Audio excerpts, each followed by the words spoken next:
Ashamaar kafuunee kabajamtoota afurritoota daawwattoota jaalattoota qaqqaaliiwwan hordoftoota yaayyaa hoppuundi keessanuu baga nagaan jiraattan fayyaa keessanii naga keessanii isiniin jedha.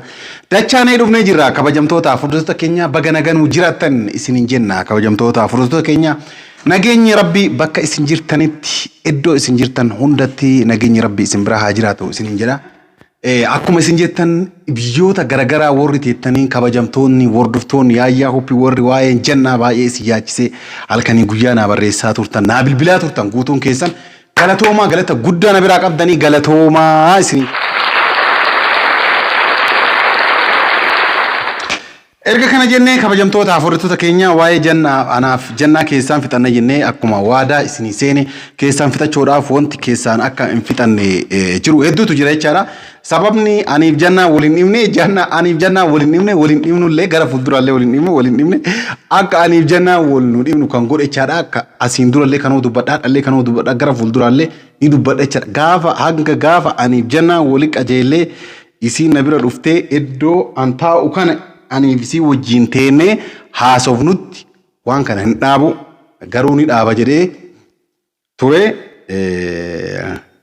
Okaa walii gallalle jennee waliin haasofnallee keessaan malee miidiyaa irra baanee walitti iyyuun gaarii miti isinillee jedhaa turtanii nullee akka gaarii hin taane beenneetii jalqabumaa gaafa aniif isii wal barannu asirratti isin wal barsiisaa waan jalqabneef kanaaf waan nuti jirru guutuu hanga gaafa isiin na bira dhuftuutti guutuu ammaan booda hordoftoonni keenya quba qabaachuu qabu. Maaliif ebaluu balleessee quba akka qabaatanii jechaadha gara fuuldura. Kanaaf mucayyoon aniif isii waliin dhimne akkuma dura jedhe akka aniif isiin wal dhabnu yookaan wal dhibnu akka waliin galle kan godhaa jiru nama isii duuba taa'ee isii gorsu akkuma jalqaba isiniin jedhe namoonni hedduun lakki jannaan si jaalatti jannaa namni hin gorsine abdii sitti fakkaatte malee maan na fakkaatti mucayyoo akkanatti akka kunoo maal isiniin jedha mucayyoo masakkanii oofan kunoo akka farda biyya keenya qabanii masakkanii faxooranii jechaadha garanallee deemu yoo jedhan jedhisee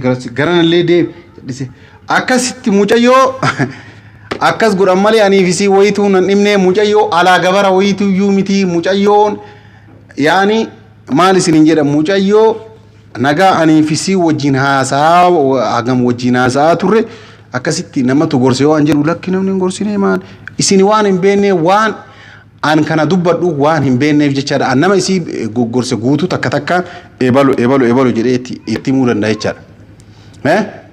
Itti himuu danda'a.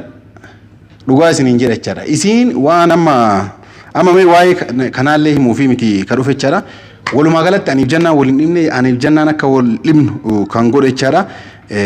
Namatu dhibbatti namatu jidduu keenya seene nama sana immoo isiin illee gabbaatee akka dubbattu kunoo affeeree jira. Yoo isiin hin dubbanne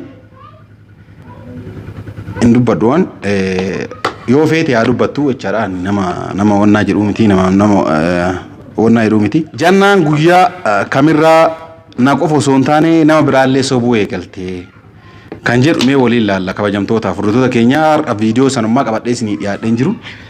Gaafa duraanii magaalaa Dirree Dawaa irraa baatu jannaan namoota sanniin wajjin gaafni isii mari'achoo eegaltee haasawuma dura na wajjin haasoftu kana faallessaa dubbachoo eegalte faallessaa amma yoo feete isiin lakki faallessaan dubbannee ittuma fakkaateetti beektanii faallessaa isiin dubbachoo eegalte gaafa Dirree Dawaa irraa baatu Dirree Dawaatti uffata wayii bituudhaaf bayanii umukaanus hin wajjin uffata bituuf baate san guutuu maaliif akka uffata bitaartu umukaanus ni dhossite. Sababni isiin umukaanus waan kana dhossiteef maali?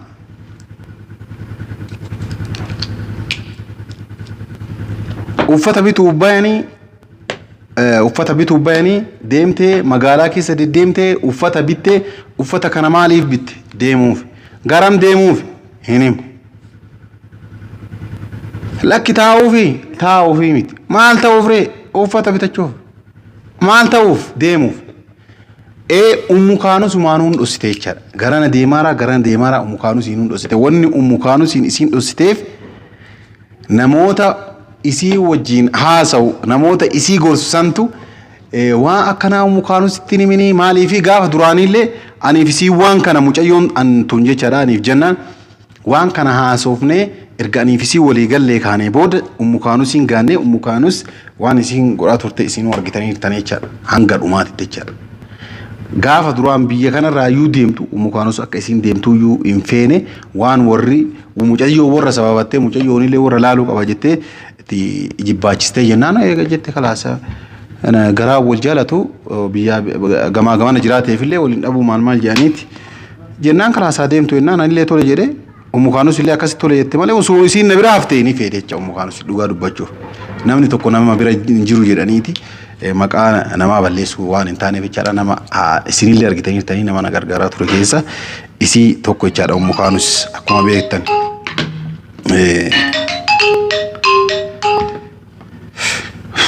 Akkuma beektan nama na gargaaraa ture keessaa ummukaanus isii tokko isiin ammoo gaafa uffata bitattu ummukaanus ni waamte ummukaanus uffata haalaaltuuf waamte uffata laalanii fi waan uffata kana bitataaruuf iddoo akkanaa bar deemuuf hin jenne ni dhosite jechaadha. Iddoo kanarraa tokkoffaa achirraa bismillah jettee kijiba eegalte jechaadha jennaan. Achirraa soba eegalte ana qofa osoo hin taane ummukaanus illee sobde jechaadha. Soba lammataa ammoo video kan irratti isinii dhiyeessa. Soba lammataa eessarraa akka isin soba eegalte. Tayyib ati uffata bitachooyyuu dhabaadhu janna. Uffata bitadhuuyyuu bitachooyyuu dhabaadhu ummukaanus hin sobiyyuu hin sobiniyyuu yoo tayyib ummukaanus waan gara deemaaltu kana dhossuu wannummaan dhossuu ga'e maal? Jannaan mee ummatuma kana afootti akka deebiinaa deebistu barbaade. Ana sobillee umaa rakkoon qabu. Ummukaanus hin sobuun maaliif barbaachisee uffata bitattu kana wanni isii dhossuu barbaachisee maali dura waa hundaa itti himta dura waa hundaa itti himta hanga Finfinnee gara Finfinnee kana dhufuudhaaf qophoofte wanni ummukaanus gara deemtu dhossiteef maaliif Finfinnee deema hin jedhin maaliif dhossiteme mee kanaaf dhossite sababummaan ati ummukaanus uffataayyuu bitattee kunoo na geggeessa nagaan deemu iddoo akkana dhaquuf deema jettee wanni isaanii ifan gooneen maal dhossite namika mee dubbadhu akkuma man dubbadde kana ummata kana irratti dubbadhu an silaa viidiyoo kanallee waraaba jedheeti hin ture deengadda hajjii dhiifama gaafadhu jennaan hajjii wayituu dhiifama gaafadhu qilee aseenuu maal jette taayib itti dhiise. Omar rakkoon qabu mucayyoon tun nama gorsaa jira isiin mataa ofiitiin wannaa jedhaan jirtu hajjiilee arrabsika jedheen nama biraati mucayyoo eega maraachanii jiraatan Omar rakkoon qabu arrabsitullee amma hajjiin isiin arrabsiteefillee wanni inni ta'u wayituu hin jiruuti mee jedheetti dhiifama gaafadhu gaafachuu diddee achii arrabsitee akkuma isin agartan san mucayyoo walumaan haasa'uuf waan kana guutuu banaa godhee itti obsechaadha deebiin deebisneef majal'ise ammoo as gara galtee akkuma agartan jechaadha. Suuraa imaanee maxxansitee maqaa imaaniidha jireenya kiyya keessaa maal gootaa ati akkana na jetteeti arrabaan muculluqii gakkeetti maaliif imaaneen tun badduu haadaatu michuu haadaatu namni isin anaa jireenya jettee isinitti yookaan namootatti jireenya fakkaachuu dhabuu ni mala. Ana jireenya jettee waan tokko yoo namni tokko itti seene kalaas itti seenee jira. Jaalatanii yaani itti seenan itti seentee jira. Sababummaan imaanee arra ka hajjiyyuu dhiifama gaafadhu jedhaa jirra. Imaanee wanni arrabsitee maal? Ka hajjii dhiifama gaafadhu jechaaf yaani maal feeta? Hajjii dhiifama wanni gaafachuu diddeef aniif hajjiinuu wallollee jira sababa kan keessin jedhe yaani. Ansiin jedhe dubbadhee jira kunoo miidiyaa kana irrattuu dubbadhe.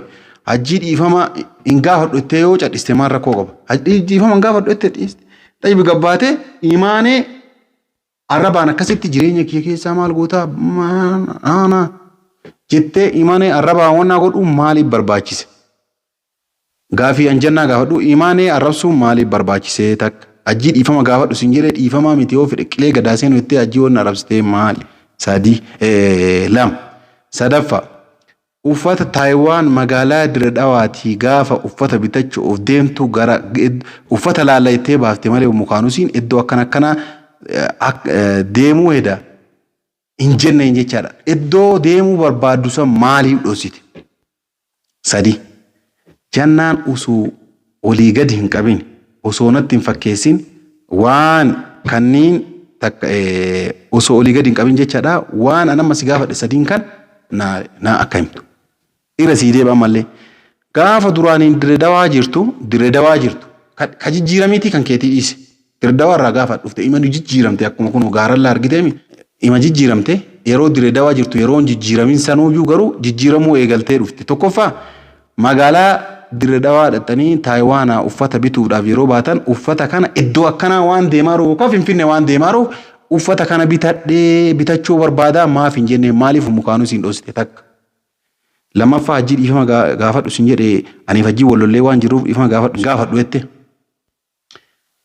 Itti aansee eega dhiifaman gaafanne itti dabaltee arrabsuun maaliif barbaachise? Sadaffaa imaanee sababni arrabsitee maal? Hajjiif abdiin walaalolanii abdiif imaaneen illee walaalolanii nuhuu kana asii waliif buusuu barbaaddeeti moo sababbiin ati dhiyeenya kana viidiyoo gadhiiste kanarratti tokkoffaa imaanee arrabsitee lammaffaa hajji dhiifama gaafadhu jennaan dhiifamni kamaali jettee gubbaan arrabsitee sadaffaa ammoo gaafa irra sii deddeebi'aa gaafii kana laal. Sadaffaa ammoo gaafa Dirredawaadhaa mukaanuu si wajjin magaalaa dhattan uffata kana waa akkanaatii bitataa jira iddoo akkanaa deemuu bitataa raayyi jettee maa mukaanuu si himuu diddee iddoo deemtu san maaliif mukaanuu si hin dhoosite? Gaafii sadan kanaa deebise. Yoo ammoo gaafii sadan tana isiin naa deebisuu iddee kabajamtoota afurtoota kiyya ana gabbayee mukaanuu si maaliif dhoosite kanaaf dhoosite? Hajjii maa arrabsite kanaafi imaanee maa arrabsite kanaafi tokko tokkoon isiniin gattarreessachaa. Kanuma gaafii matannii naa deebisi. Isinii dheeressuun barbaaduu kabajamtoota afurtoota keenyaa wanni biraa waan isiniin jedhu hin jiru. Gaafii kanneen sadan akka naa deebistuu garanumaan si gaafadhaa. Viidiyoo isinii dheeressuun hin barbaaduu kabajamtoota afurtoota keenyaa waan dhaggeeffattaniif galatoomaa isiniin jedha. Assalaamu alaikum warahmatullahi wabarakaatu. Nageenyi Rabbii bakka jirtanitti hundatti isin faanaa jiraatu isiniin jedha. Nagaan naa tura.